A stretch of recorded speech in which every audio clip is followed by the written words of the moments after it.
Kia ora, I'm Miriam McCummell. Once acquitted, twice acquitted. George Gwaze this week made New Zealand legal history. After 5 years, he's a free man, free of the vilest of allegations that he sexually violated and murdered his 10-year-old adopted daughter, Charlene. But at what cost? 2 trials running to millions of dollars, his family torn apart, and his reputation in tatters. This is a personal story, the Gwaze story, and the case as they see it. Here's Janet McIntyre. When she's going to bed, she just comes and kisses me on the cheek.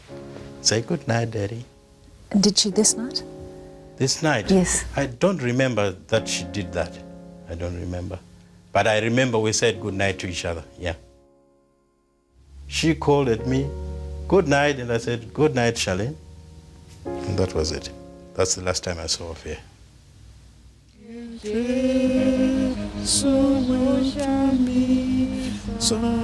On the Crown's case against George Gwaze, he is an evil, sick, violent, sexual monster. How else could you possibly describe someone who would do what is alleged he has done to violently sodomize and kill his own defenseless niece? I told him that's a lie, and I can repeat it 1,000,000 times. That's a lie. It was an accusation unproved when he first faced trial in 2008. The jury found no convincing evidence that George Gwaze violated and murdered his adopted daughter. He was acquitted. Well, I'm a free man. I mean, justice has been done, as I've said. Case closed, you'd think. Justice done, but not for the Crown. It was convinced the court had broken the rules by allowing hearsay evidence, and it went to the appeal court, then the Supreme Court, for permission for a retrial. That's double jeopardy, you'd think. You can't be tried for the same crime twice, but you can be if you're George Gwaze. Good boy. What a lovely boy.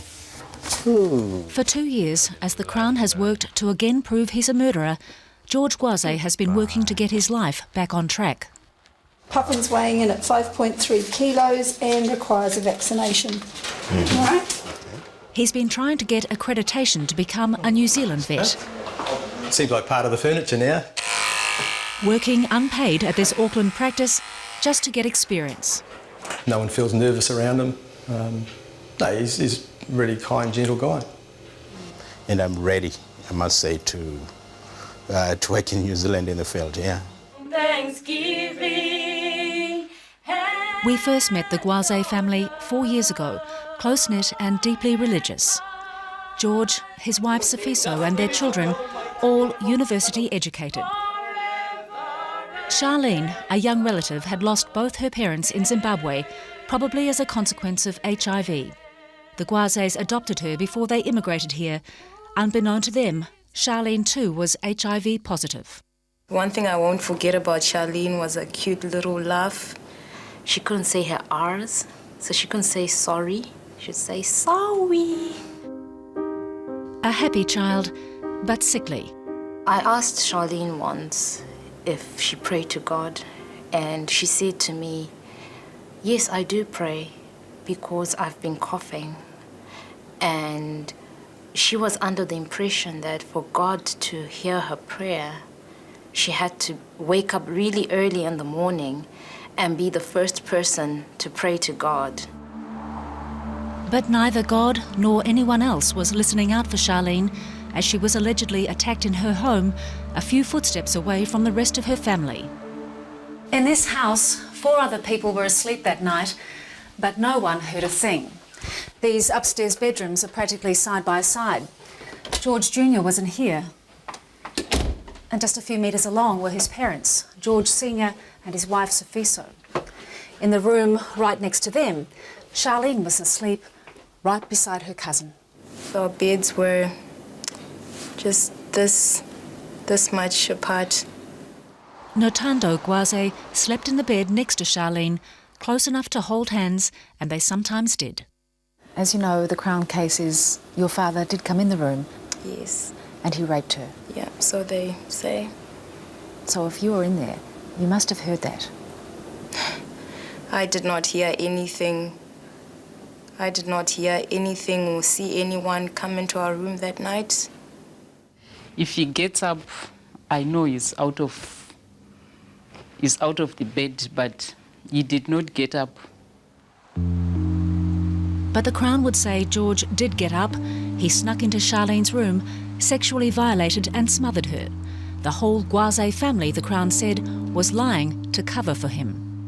I would never, ever lie for him. The morning after the alleged attack, Charlene was found in her bed, unconscious. Just looking at her, I could see she was very sick, with some frothing in the mouth, and rather not responding as such when you call her name. What was it like to see her like that? It was very distressing, and I'll never forget that sight. Charlene was rushed to an after-hours clinic and then to Christchurch Hospital, comatose, with a fever, a racing heart, covered with diarrhoea. She was initially treated for massive infection. Blood tests showed she was HIV positive. But then doctors found what looked like injuries to her anal and genital area. Surely, it had to be sexual assault. Alarm bells rang when a paediatrician saw what she thought was a 7-centimetre tear in Charlene's bottom.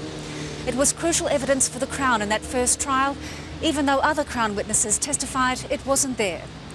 Also crucial was a microscopic speck of George Gwaze's semen on Charlene's underwear. But after the jury heard that Charlene was HIV positive and could have suffered a catastrophic collapse as a result of the disease, the jury seemed to accept the defence case. There was no sexual attack, there was no murder at all.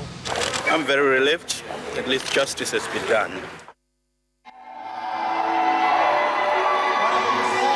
Thinking it was all behind them, George helped celebrate his daughter Notando's wedding in Christchurch. Grandchildren would soon be on the way. It was just a day, of joy, a day of happiness. But the Crown had other plans. 2 years after the acquittal, it won the right to try George Gwaze again. I was trying to build my life again. But now look what's happening now. I think this was the worst decision we ever made. That's how I feel. That coming to New Zealand was the worst mistake we ever made. Coming up, how did the Crown case for the second time fall apart? The friction. I suggest because... No. And the fallout. He's the best dad. Charlene's blood sister, Charmaine, torn from the man she called Dad. He raised me. And that has meant a lot to me because I didn't have a dad.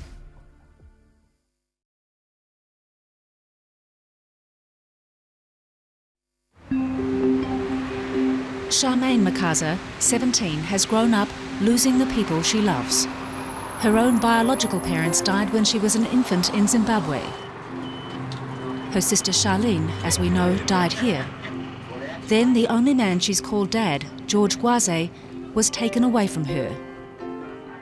Well, they say that because he murdered my sister.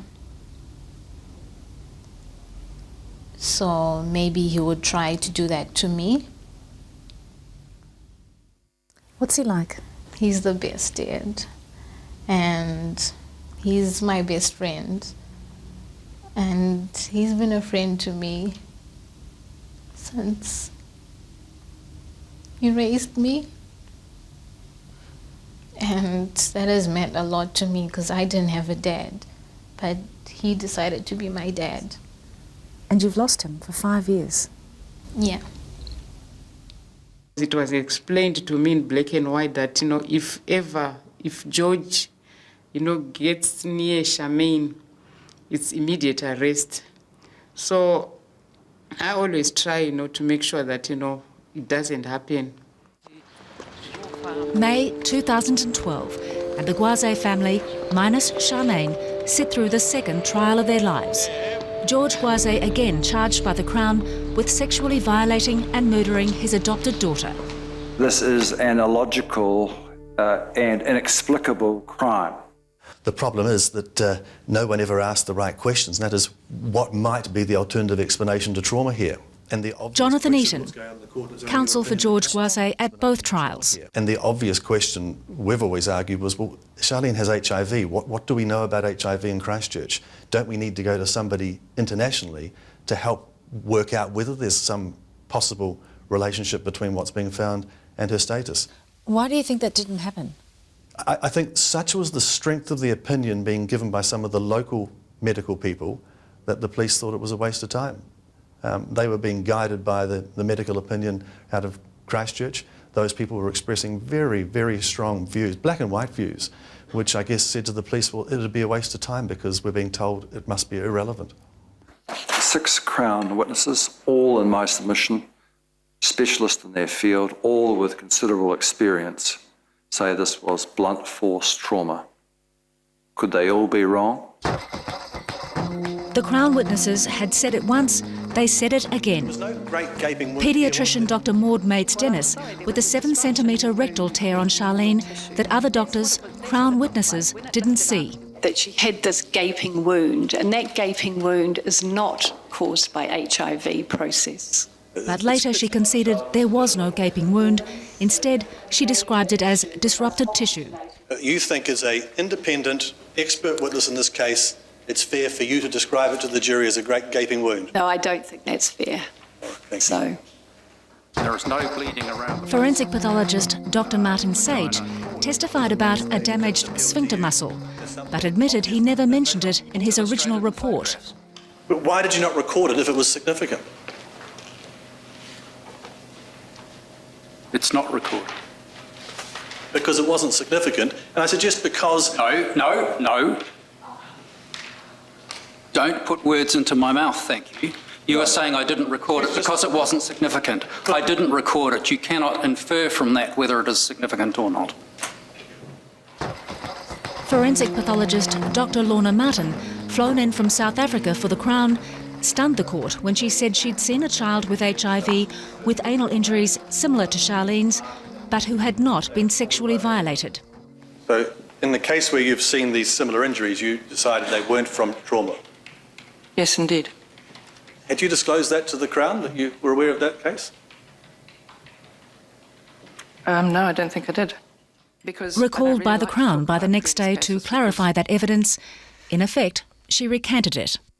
Well, I suggest to you that it certainly casts significant doubt on your reliability. And that I apologise to the court for. Beginnings of a borderline. At this trial, unlike the first, the defence called international experts, attributing Charlene's death to overwhelming infection alongside advanced HIV. It appears that the early clinicians who looked at this case got it completely wrong. And what we see is a chronic disease process, not acute trauma. Children with HIV can unfortunately die very quickly with overwhelming infection. It's extremely rapid and very scary.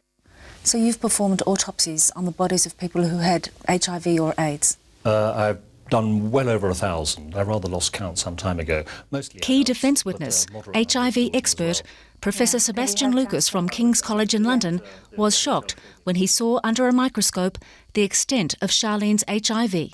It's more than I've ever seen before in a child.